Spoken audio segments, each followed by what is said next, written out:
Hi, so I often talk about my different networking experiences, and I have a good one that I'd like to share with you. I'm a HeartLink network coordinator in Southern California, and I often go to other HeartLink meetings because I like to network with different women. I have a pretty loyal following that comes to mind, but it's always good to spread your wings and go elsewhere. So that's what I did a couple of Fridays ago. And I was all excited because I was going to be doing my 3-minute presentation on my new position as a certified coach for the Social Networking Coaching Club. And I was very happy because there were 19 women there, and on a Friday afternoon, that's sometimes a challenge to pull everyone together, but so be it. And I was the second to last lady to get up and talk about my business. And I got up and I told everybody how I will be conducting a 30-day intensive boot camp, one-on-one training through the Social Networking Coaching Club, which is the president of which is Ann Evanston, who's the CEO and founder of the company. I was trained by her and certified by her to coach, and I was very, very excited, and I was sharing the information.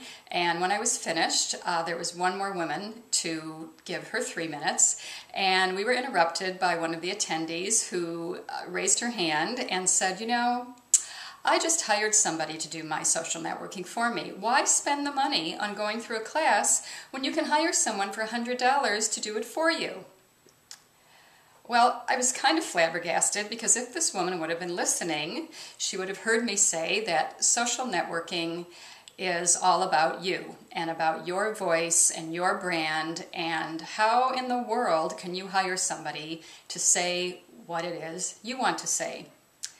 So I was pretty pissed off about this because not only did she interrupt the flow of the meeting, because the poor woman next to me still had her 3 minutes to get up and go, but this woman was trying to engage me in some kind of argument, I guess. And I didn't bite because I am not going to lower myself to, number one, interrupt a meeting, and number two, address comments that are so obviously ignorant that I just ignored her and decided to deal with her after the meeting, which I did.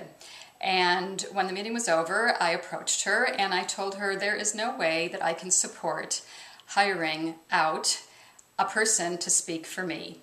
And she looked at me and said a few very rude things, and I walked away because I just didn't want to get into it with her. But the message I'm trying to give here is, if you're going to put yourself out on social media, on Facebook, on YouTube, on Twitter, blogging, LinkedIn, why in the world would you hire somebody to write for you or do a video for you or do your tweets for you? If it's not your voice, then it's not you. And if it's not you, you're going to have a pretty hard time selling your product or service. So this woman will never be coming to my HeartLink meeting because I wouldn't allow that at my meeting. And she was extremely inappropriate and obviously didn't get the whole idea about social networking. And that's what I wanted to share today. Thanks for tuning in and listening.